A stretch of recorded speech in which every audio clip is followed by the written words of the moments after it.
जय हिंद, वंदे मातरम। खेल शुरू होने के चौथे सेकंड में सैन डिएगो के क्वार्टरबैक हम्फ्रीज से एक गलती हो गई। उन्होंने तिरछी नज़र से अपशो को देखा और समझ गए कि अब वे बुकानेर्स के आक्रमण से अपना बचाव नहीं कर पाएंगे। अपनी इस हड़बड़ी के कारण वे अगली चाल चलने से पहले जरा हिचकिचा गए। हम्फ्रीज ने अपनी टीम के नए खिलाड़ी टाइट एंड ब्रायन रोच को देखा। वे करीब 20 यार्ड दूर था। सैन डिएगो का एक और रिसीवर हम्फ्रीज से काफी करीब खड़ा हुआ था और अपना हाथ हिलाते हुए इशारा कर रहा था कि हम्फ्रीज गेंद को उसकी ओर मारे। गेंद को सबसे करीब के खिलाड़ी की ओर मारना ही सुरक्षित चुनाव होता, पर हम्फ्रीज पर मानसिक दबाव इतना ज्यादा था कि उन्होंने पल भर के लिए अपने सामने का जायजा लिया और हाथ ऊपर उठाते हुए गेंद को रोश की ओर मार दिया। डंगी को इसी की उम्मीद थी। वे भी यही चाहते थे कि विपक्षी खिलाड़ी दबाव में आकर जल्दबाजी में निर्णय लेना शुरू कर दे। गेंद की हवा में आते ही बुकानेर्स का सेटी जॉन लिंच आगे बढ़ने लगा।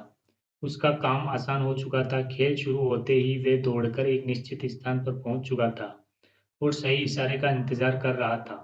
यह बहुत ही दबाव वाली स्थिति थी, लेकिन डंगी ने लिंच को इस प्रकार प्रशिक्षित किया था कि अब यह सब उसकी आदत बन गई थी। इसी का परिणाम था कि क्वार्टरबैक हम्फ्रीज के हाथ से गेंद छूटने से पहले ही लिंच रोज से 10 यार्ड की दूरी पर खड़ा इंतजार कर रहा था। लिंच इतना प्रशिक्षित था कि गेंद के हवा में आते ही उसे कुछ इशारे मिलने लगते थे, जैसे क्वार्टरबैक के चेहरे और हाथों की दिशा, सभी रिसीवरों के बीच का स्थान आदि। इन इशारों के कारण ही हम्फ्रीज के गेंद फेंकने से पहले ही लिंच आगे बढ़कर अपना स्थान ले चुका था। सैन डिएगो का रिसीवर रोस गेंद पकड़ने के लिए आगे बढ़ा, लेकिन पहले से तैयार खड़े लिंच ने उसके बगल से निकलकर गेंद बीच में ही रोक ली। रोस प्रतिक्रिया देता इससे पहले ही लिंच मैदान की दूसरी ओर चार्जर्स के एंड जोर की ओर दौड़ने लगा। बुकानेर्स के अन्य खिलाड़ी उसके रास्ते में आने वाले हर रुकावट को रोकने के लिए पहले से ही अपने स्थान पर तैयार खड़े थे। लिंच ने पहले 10, फिर 15, इसके बाद 20 और लगभग 25 यार्ड दौड़कर सीमा पार कर ली। इस पूरे खेल में अब तक केवल 10 सेकंड ही खर्च हुए थे। 2 मिनट बाद बुकानेर्स को टचडाउन का स्कोर मिला। पूरे खेल में पहली बार वे विपक्ष से आगे चल रहे थे। इसके 5 मिनट बाद उन्हें एक फील्ड गोल मिला। इस दौरान डंगी के बचाव पक्ष के खिलाड़ी चार्जर्स द्वारा स्कोर बराबर करके खेल में वापस लौटने की हर कोशिश को नाकाम करते रहे। खेल समाप्त हुआ और बुकानेर्स 25-17 से जीत गए, जो फुटबॉल के इस सत्र का सबसे बड़ा उलटफेर था। खेल के अंत में डंकी और लिंच एक साथ मैदान से बाहर आए। वहां से गुजरते समय लिंच ने डंकी से कहा, आज मैदान पर सब कुछ जरा बदला हुआ सा लग रहा था, क्योंकि अब हम खुद पर विश्वास करने लगे हैं। डंकी ने जवाब दिया। एक कोच आदत परिवर्तन पर ध्यान केंद्रित करके टीम का पुनर्निर्माण कैसे करता है, इस बात को समझने के लिए हमें खेल की दुनिया के दायरे से बाहर जाकर देखना होगा। सन 1934 में न्यूयॉर्क शहर की एक इमारत के गंदे और अंधेरे तलघर में आदत परिवर्तन की नई योजना बनी थी। ये ऐसी योजना थी जिससे बड़े पैमाने पर लोग प्रभावित हुए। इसे आदत परिवर्तन की दुनिया की सबसे सफल योजना कहा जा सकता है। इस तलघर में बैठे थे 39 वर्षीय बिल विल्सन, जिन्हें शराब पीने की लत थी। वे वर्षों पहले मैसाचुसेट्स, न्यू बेडफोर्ड में थे। यहाँ सेना अधिकारियों का प्रशिक्षण शिविर चल रहा था। विल्सन को पहले विश्व युद्ध के लिए फ्रांस भेजा जाना था, जिसके लिए उन्हें मशीन गन चलाने का प्रशिक्षण दिया गया था। उन्होंने पहली बार शराब का सेवन इसी शिविर के दौरान किया था। शिविर के आसपास के इलाकों में रहने वाले अनेक रईस परिवार वहां प्रशिक्षण ले रहे भावी सैनिकों को अक्सर भोजन के लिए आमंत्रित करते थे। एक रविवार की रात विल्सन भी ऐसे ही एक कार्यक्रम में गए। वहां पहुंचते ही उनके हाथ में रेयर बिट, एक विशेष ढंग से बनाया गया चीज और टोस्ट और बियर का एक गिलास थमा दिया गया।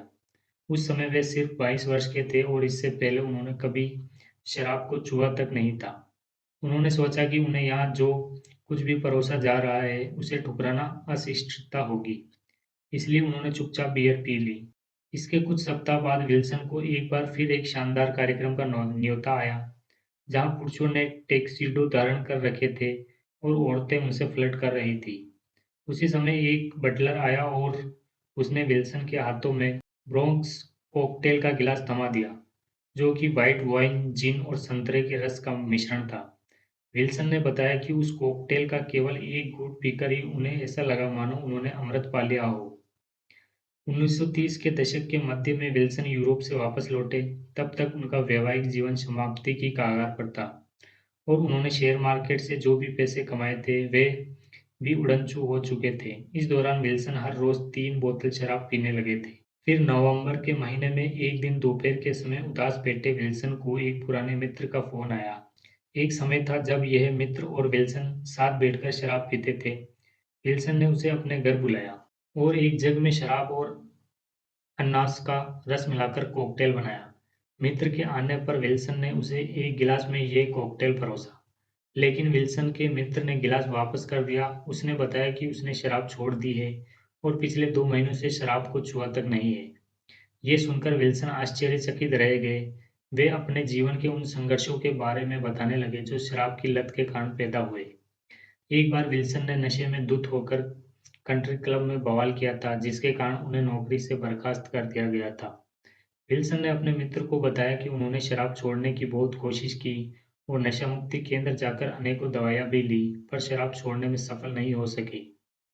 एक बार अपनी पत्नी से शराब छोड़ने का वादा करने के बाद विल्सन शराब से परहेज करने वाले एक संघ में भी शामिल हुए थे, पर यह उपाय भी उसके काम नहीं आया। तो फिर तुमने आखिर शराब कैसे छोड़ी? विल्सन ने अपने मित्र से पूछा। धर्म की मदद से, मित्र ने जवाब दिया। इसके बाद यह विल्सन को इच्छा, पाप, नर्क और शैतान के बारे में बताने लगा। उसने कहा कि सबसे पहले तुम्हें यह स्वीकार करना होगा कि तुम पाप कर रहे हो। फिर तुम्हें खुद को ईश्वर के हवाले करना होगा। ये सब सुनकर विल्सन को लगा कि उसके मित्र का दिमाग फिर गया है। विल्सन लिखते हैं, ये मित्र पिछली गर्मियों में शराब और ड्रग्स के नशे में धुत रहा करता था, जबकि अब उसकी बातें सुनकर मुझे लगा कि वे धर्म को लेकर सनकी हो गया है। मित्र के जाने पर विल्सन ने कॉकटेल का वह जग खत्म किया और सो गए। इसके 1 महीने बाद दिसंबर 1934 में विल्सन को Charles B Towns hospital for drugs and alcohol addiction में भर्ती होना पड़ा। ये मैनहट्टन से बाहर स्थित एक प्रसिद्ध नशा मुक्ति केंद्र था।